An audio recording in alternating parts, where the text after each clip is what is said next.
Viva Voz, com Vera Magalhães.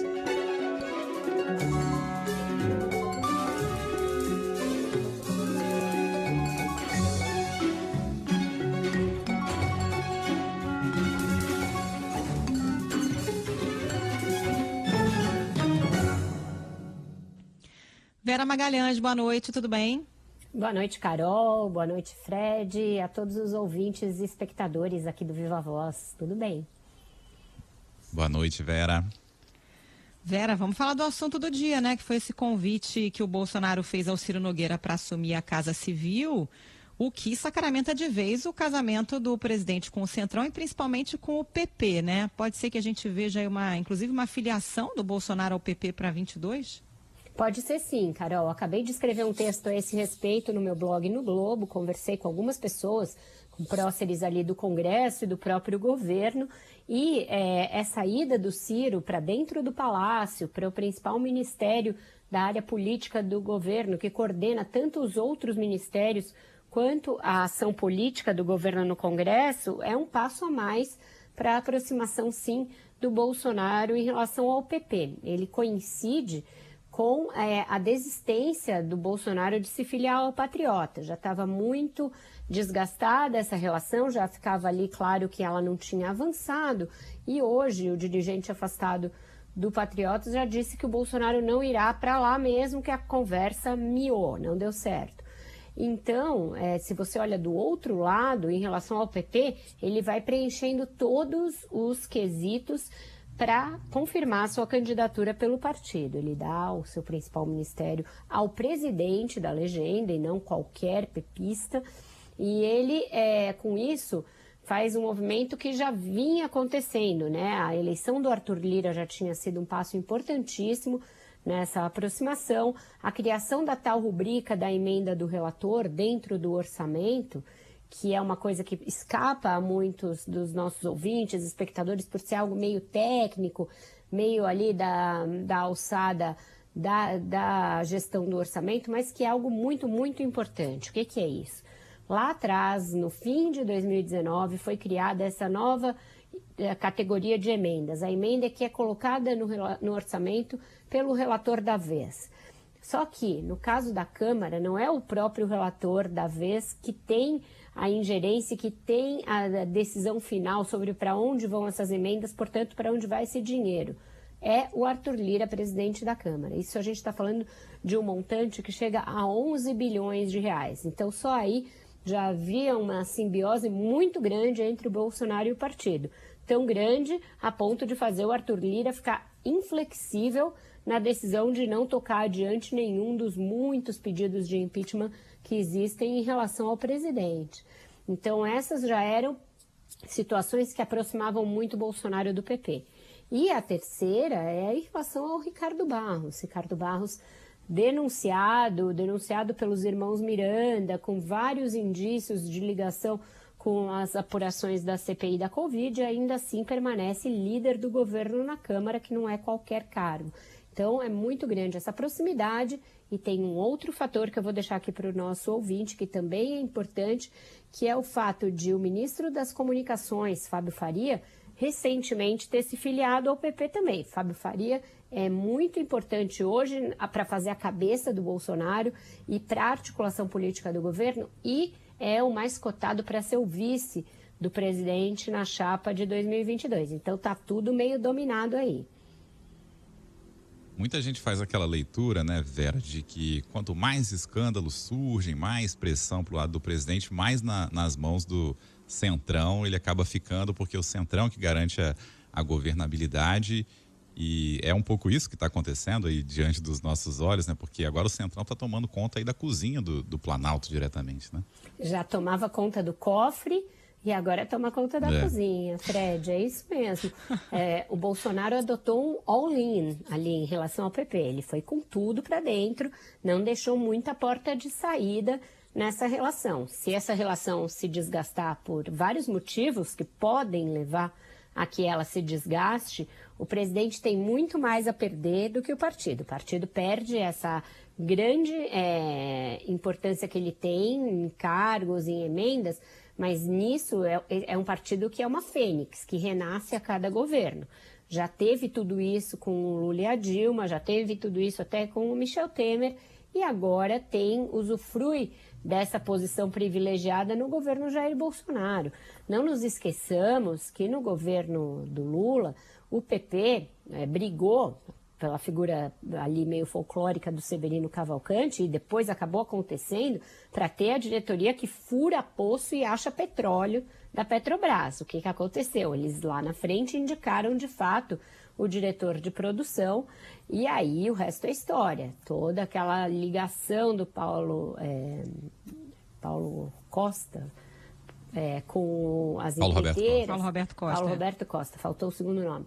Com as empreiteiras e a denúncia do Petrolão, da qual o partido meio escapou pela tangente. Foi aberto um grande inquérito do quadrilhão, denunciado pelo Rodrigo Janot, mas o Supremo achou por bem arquivar. Então, o PP é um sobrevivente e ele se reinventa a cada governo. Se a situação do Bolsonaro ficar muito ruim politicamente, se a vacinação demorar a avançar, se a CPI for muito contundente contra o presidente, se ele continuar derretendo nas pesquisas, o partido pode simplesmente pegar a sua malinha e sair fora. Para o Bolsonaro é mais difícil. Se ele achar que o partido não correspondeu à sua expectativa, ele não vai poder fazer como ele fez com muitos ministros e simplesmente jogar para lá, para escanteio, porque ele depende muito do PP para sua própria sobrevivência, para a própria manutenção do mandato, com Arthur Lira sentado ali sobre os pedidos de impeachment.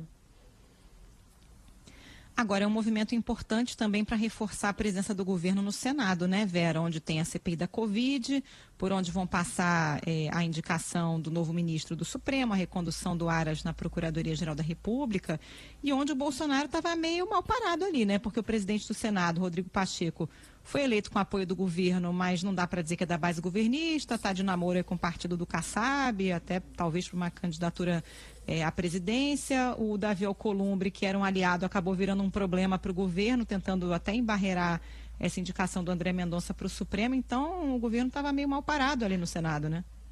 Essa foi uma coisa pensada na hora de fazer essa mexida, Carol. Eu só não sei se vai ter muita efetividade. Por quê? Porque eu não acho que o Ciro Nogueira vá, de dentro do Palácio, ter condições de operar as coisas melhor do que ele fazia ali no Senado. O Davi Alcolumbre é uma figura-chave para a gente saber se isso vai resultar positivo ou não. Ele e o Rodrigo Pacheco. Por que os dois? O Alcolumbre, ele é o equivalente ao Arthur Lira em relação às emendas do Senado. Apesar de ele não ser mais presidente do Senado, ainda passa por ele a chave desse orçamento secreto, das emendas do relator, no que concerne ao Senado. Então, ele ainda tem muita importância. Ele é muito próximo do Onyx Lorenzoni, que está ganhando um cargo aí figurativo, um cargo de consolação, mais um, para a sua já longa lista de cargos de consolação. Eu acho que ele é mais próximo do Onyx do que do próprio Ciro Nogueira. Então, não vejo muito como isso vai contentar o Davi Alcolumbre, a não ser que o governo abrisse mão do André Mendonça. Eu não acho que ele fará isso. Também não acho que o Davi Alcolumbre tenha ali condições de fazer a derrota do André Mendonça. Isso vai me surpreender se acontecer. Pode vir a acontecer, mas vai ser uma vez que eu vou voltar aqui no Viva Voz e dizer, olha, isso para mim foi surpreendente. Eu acho que, a despeito dessas resistências que tem ao nome do André Mendonça, ele será sim aprovado. E a mesma coisa em relação ao Augusto Aras. Por mais que exista na oposição uma intenção de dar uma lição no governo, eles não têm número para isso. E o Augusto Aras é alguém que não desagrada esse centrão, porque ele não comprou briga com nenhuma força política. Ele foi muito subserviente ao Bolsonaro, mas ele também foi bem legal com os partidos políticos. Então, por eles, o nome do Aras está ok. Ninguém viu. Você já viu um petista bater pra caramba no Augusto Aras? Nem o PT bate muito nele. Então, eu não acho que o Bolsonaro vá ter problemas nesses dois. E na CPI, que é onde ele de fato tem problemas, não acho que a ida do Ciro Nogueira para a Casa Civil mude muita coisa. Ele teria de ser muito hábil de conseguir defecções no G7 para fazer, por exemplo, com que o relatório do Renan Calheiros não seja aprovada. Quais são as chances dele ter sucesso nisso? A chance se chama converter o Eduardo Braga, do MDB, é a maior chance. Mas ainda assim, daria um placar de 6-5, não seria efetivo. Então eu não vejo ainda o caminho pelo qual o Ciro Nogueira vai ser uma grande luz para o Bolsonaro no Senado. Agora, Vera, com esse movimento aí de hoje, a gente vê alguns cenários, né? O Onix, pau para toda obra, né? Onde precisar, ele vai e recebe lá a consolação dele. O quarto ministro da Casa Civil em 2 anos e meio de governo, que a gente vai ter agora, o Ciro Nogueira indo para lá. E o ministro Paulo Guedes engolindo mais uma, né? Mais uma derrota sem largar o osso de jeito nenhum. Super pertinentes as 3 observações que você faz, Fred, porque é bem disso que se trata. O Onyx Lorenzoni, logo na formação do governo Bolsonaro, foi um dos primeiros ministros a serem anunciados por ele, juntamente com o Paulo Guedes. Era um para a economia e um para a política na Casa Civil, os 2 principais ministérios do governo. Mas não demorou muito tempo para ele ter de ceder essa vaga, justamente para tentar fazer uma acomodação política, porque a articulação política ia muito mal. E aí ele topou ir para um Ministério da Cidadania, onde ele ficou escondido ao longo de quase 2 anos. Recentemente, ele volta para o Palácio na nova mexida que o Bolsonaro faz, e a coisa não resulta. Veja que em todas essas vezes ele aceita mudar de cargo e sempre muito leal ali, muito proativo em mostrar essa lealdade, até naquele pronunciamento bizarro que ele fez e que acabou desagradando todo mundo, gregos e troianos, e complicou a situação do Bolsonaro na CPI. E agora vai se recriar um Ministério do Emprego, que eu brinquei que é o Ministério do Emprego do Onix, que era a única necessidade que tinha de criar.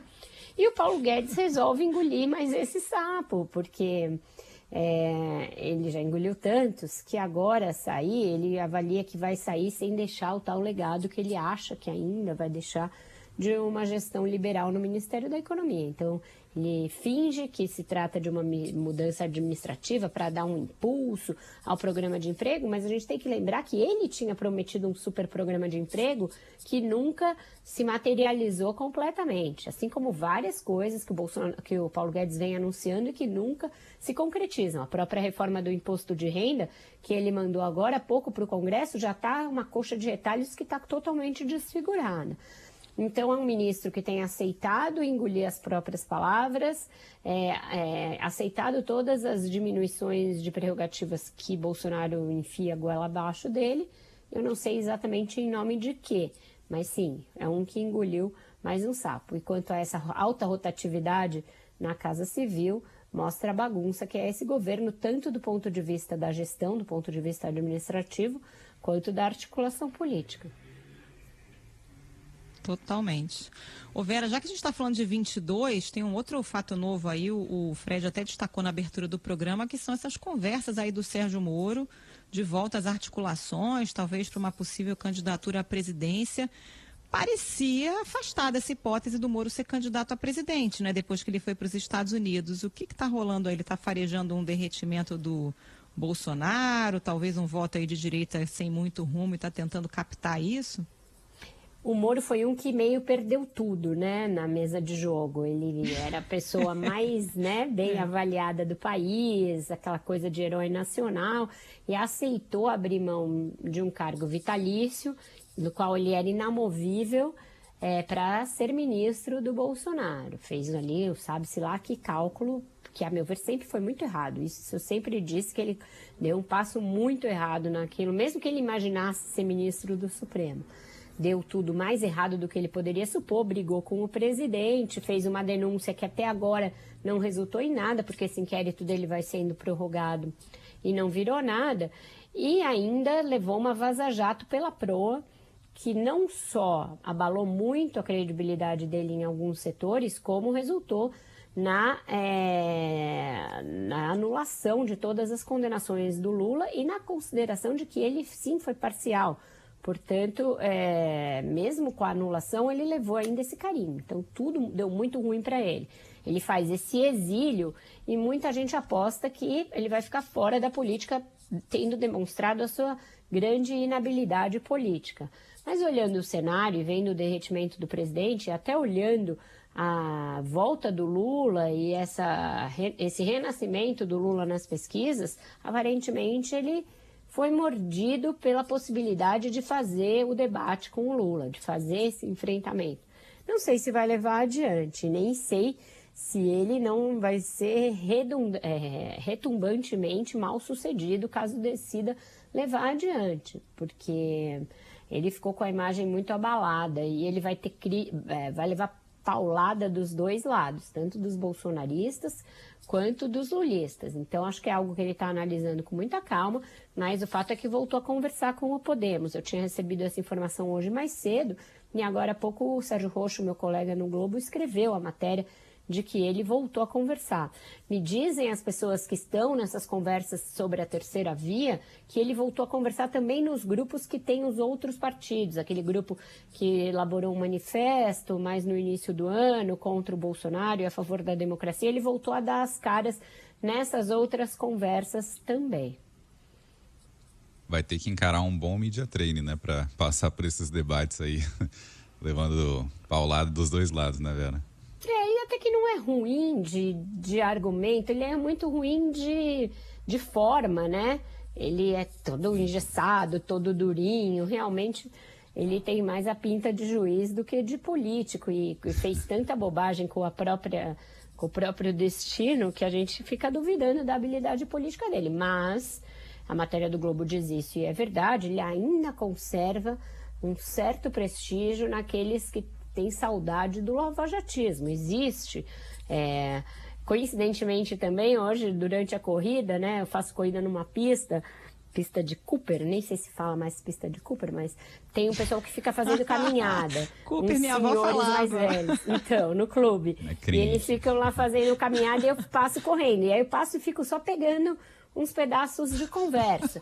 E a conversa hoje era sobre o Moro, né? E eles indignados naquelas, o Brasil é o único país em que o juiz é que é julgado e é condenado, não sei o quê. Então ainda tem alguns moristas por aí, né?